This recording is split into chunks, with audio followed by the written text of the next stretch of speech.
Am I the a-hole for hiring professional cleaners to prove my mom was a spike cleaner? This is from a few years ago, but it's come up in arguments lately, so I figured I'd get some outside opinions. My mom is what you might call a spike cleaner. She uses cleaning as a tool to control and nag and whine and whatnot. My siblings and I bore the brunt of it. Often she delegated cleanings to a Saturday or Sunday, which we called Hell Day. She would usually go out to buy food for the week errands and leave us to it. And it seemed no matter how much cleaning we did, she was never happy with the result, and the day would end with all of us arguing and upset. Sometimes we would barely do any cleaning since the end result was the same, her complaining. Venting to each other outside the house one day, my siblings and I decided to prove she was just complaining for the sake of complaining. We set up a GoFundMe to raise funds to pay a local house cleaning company, posing it as something along the lines of, "Help us get a professional house cleaning to surprise our mom." And we were able to raise a few $100s, mostly from family and friends who knew our situation, which covered the cost, and a nice big tip for the cleaners from what was left. So for one cleaning weekend, when our mom had shopping plus getting the car looked at, we scheduled a local cleaners to arrive. They were two very nice women who proceeded to clean the house till it was sparkling. We chatted a bit with them while they were working. One of the ladies had almost 20 years experience cleaning homes, the other 8. With their consent, we filmed some clips of them cleaning, saying it was to surprise our mom. So mom gets home with our uncle who was coming to dinner, and she's barely in the door. She's already started complaining about our usual subpar cleaning. That either I, my brother, didn't clean the surfaces well enough, or that my sister didn't sweep one spot. These were repetitive complaints, she often said. Long story short, we show her the footage. Her face gets red, and she proceeds to scream at us embarrassing her in front of her brother. How dare we hire cleaners and have strangers in the house, blah, blah.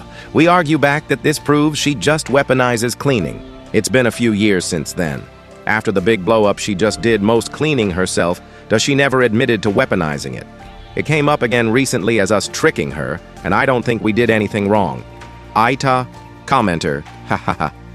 This is a funny story, NTA. This would have ended one of two ways. Proof that you and your siblings didn't clean good enough. Proof that your mom simply complained for the sake of complaining. The embarrassment she felt was well-deserved. Next story. Am I the a-hole for not wanting to babysit during Mother's Day weekend? My husband, 33M, and I, 28F, have an 8-year-old son together. Through him, we became friends with another family who has 2 daughters, ages 8 and 5. We've all been friends for about 3 years now, and during that time, we've regularly babysat each other's kids whenever someone wanted a date night or just needed a break. It's been a normal thing for all of us. A few days ago, the husband texted my husband asking if we could watch their girls Saturday evening because he wanted to surprise his wife with concert tickets for Mother's Day weekend. He said the concert would run late and they might not get back until around 2-3 a.m. My husband initially told him probably and said he'd check with me first. He then called me and casually asked what we were doing Saturday. I said nothing, and apparently he took that as a green light to immediately tell our friend yes. Then he called me back and explained the full situation. After hearing everything, I said, "Watching additional children during Mother's Day weekend is not exactly how I pictured spending my time." My husband immediately got annoyed and said, "It's not like you had anything planned. Besides, you were going to be around kids anyway." He said this because we were already taking our son to a birthday party earlier that day. He then doubled down and said Mother's Day is technically Sunday anyway, so it shouldn't matter that much, and it's just a day. That really hurt me because I do basically everything in our house. Cooking, cleaning, most of the parenting for our son and our dog while also working full-time. Mother's Day is literally the one day where I hope for even a little appreciation. I don't even usually get anything for Christmas or my birthday, and I've never made a huge deal about that. But this really pushed me over the edge. What makes it worse is that whenever we babysit, it mostly falls on me.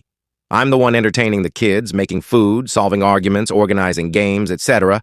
Meanwhile, my husband usually disappears into the media room, shuts the door, and plays video games because he doesn't know how to help.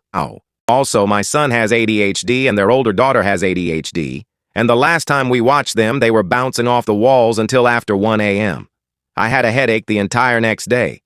My son finally went to bed around 1, while their daughter was literally doing somersaults on our couch. So I told my husband I didn't want to babysit. especially not that late into the night. He responded by saying he'd already told our friend yes, and that the concert tickets had already been purchased. At that point, I told him fine, but when the girls get dropped off, I'll be leaving. I said I'd go see a movie and find other things to do because if he agreed to babysit without actually discussing it with me first, then he could handle all the kids himself. He called me childish, unreasonable, said I was throwing a tantrum, and told me I needed to help him watch the kids. I stood my ground, bought myself a ticket to the new Mortal Kombat movie, and now we're barely speaking, primarily on his part. So, AETA for not wanting to babysit kids the night before Mother's Day? Commenter. NTA. He was going to be around a kid anyway, so it shouldn't be a big deal for him either. Just repeat the things he said to you. Commenter. And when he says, I didn't plan on being alone with the extra kids, she can say, I didn't plan on being with extra kids at all, nor was I asked if I wanted or could be. And the B-Day party earlier in the day would be a lot for me. Overstimulating and my plan to do nothing after is my plan. Reply. It's just wild that his friend called him up and said, hey, I'm doing this special thing for my wife to show my appreciation for her having and taking care of our kids. And her husband is like, sweet. I didn't plan shit for my wife, so I don't mind making her babysit while I game in another room. Commenter, he agreed to babysit, you agreed to nothing. Enjoy the movie. NTA. Reply. Book a room Saturday night after the movie and get a spa treatment on Sunday. He owes you for all those birthday and Christmas gifts not given. Next story. Am I the a-hole for leaving a bad review for a restaurant after they told me they weren't serving food after I already ordered, while I could see other people eating? For context, I, 46M, a bit autistic, walked to an upscale bar at 4:55 p.m. that had like 3 people in it, very tired, pretty hungry, and ordered a burger, and started looking at the drinks menu. After he took the order, and after a few minutes, he came back and told me, we aren't serving food at the bar right now. I look around, see people sitting at tables with food, and just said, I guess I am done here, and went somewhere else. Realizing I just got refused service, I wrote this review. I went to the bar, after a long week of work, ordered a burger, then I was told they weren't serving food at 4:55 p.m. What kind of business does that? The owner reposted this. Hey, my name. We're so sorry to hear you had a long week of work. Our kitchen team had a long afternoon too after serving well over 200 guests for graduation reservations booked months in advance, hence why a brief 10-minute reset before dinner service began at 5 p.m. Not told any of this. What's confusing is that after your server explained just how busy the day had been, this didn't happen. At no point did you ask a single follow-up question about why the kitchen temporarily paused service. I wasn't told it was a temporary pause. A quick conversation in person usually clears things up far better than assumptions made afterward online. I prefer to not agree with waitstaff. Our team spent the day honoring reservations and executing one of the busiest days of the year. And we're the kind of business that honors its staff for doing it so well, even if it means angering people like you. What do you mean, people like me? Customers who were told they weren't getting their food? Keep in mind, I had no idea that we're busy. I had no idea it was graduation. They didn't say it was a 10-minute break and had to wait 5 minutes. They could have just said, the kitchen will open in 5 minutes. I got this snarky remark like it was all my fault. They decided to shut down the kitchen after I ordered. They couldn't tell me before, or as I sat down. I feel like they could have been more polite in explaining the situation. Their rudeness makes it feel like they just wanted to refuse me personally more. If they had a polite explanation instead of that diatribe that was blaming me for not arguing with waitstaff to get answers, I might have changed the review. This felt like a personal attack. Commenter. The neat part about online reviews is that you can update them. So update your review to refute the incorrect assertions from the owner and move on with your life. Reply. This. I'd respond back. Something like, thank you for your response, and I'm so happy you were able to accommodate the reservations of those who were celebrating monumental occasion. When I walked in, only 3 people were in the establishment. I had no clue it was so busy prior to. I was not told it was closed until 5. I was told it was closed. I didn't question it as there are plenty of reasons why the bar would be open and the kitchen be closed. And yes, I could have asked why, but I'm pretty sure the staff would have been annoyed that I was questioning them. I know that customer service can be exhausting, but part of that is providing all the information to the customer, so adding until 5 p.m. at the end of the sentence wasn't asking much. Commenter, nah, they could have said, hey, it's going to be a slight wait for food while they reset the kitchen for dinner. Can I get you a drink while you wait? They didn't. They said they weren't serving food. I would have had a similar reaction. The owner's response tells you all you need to know about the way they run their business. Next story. Am I the a-hole for refusing to give a micro-influencer free coffee upgrades after she tried to get me fired? I, 22F, work as a barista at a small local coffee shop. We have this regular, Megan, late 20s, who has like 15K Instagram followers. She comes in almost every day, orders this super complicated latte, then asks for extra syrup, oat milk, and whipped cream for free because she promotes the shop on her stories. My boss has no formal deal with her, so technically it's against policy.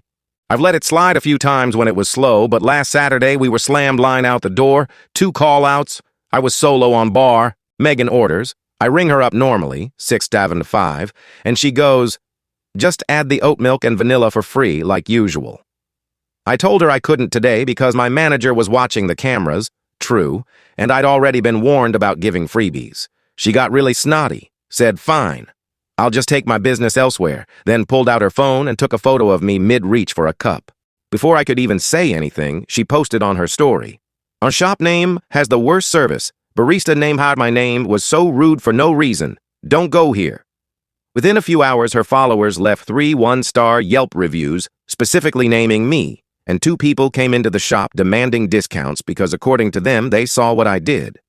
My boss reviewed the security footage, laughed, and told me I did nothing wrong. But now a couple of my coworkers say I should have just given her the 150 upgrade to avoid the drama and the bad press. The owner is staying out of it, but Megan keeps commenting on our Instagram posts with, remember when your staff harassed me? I feel like I was just doing my job and enforcing a policy she knew about. But the shop lost a few regulars who saw her story, so maybe I should have just let it go. Ita, commenter, NTA comment back saying, remember when you were too cheap to spend $1.50 to pay for your order? I would expect an influencer to be classier. Reply, I'd use wannabe influencer LOL.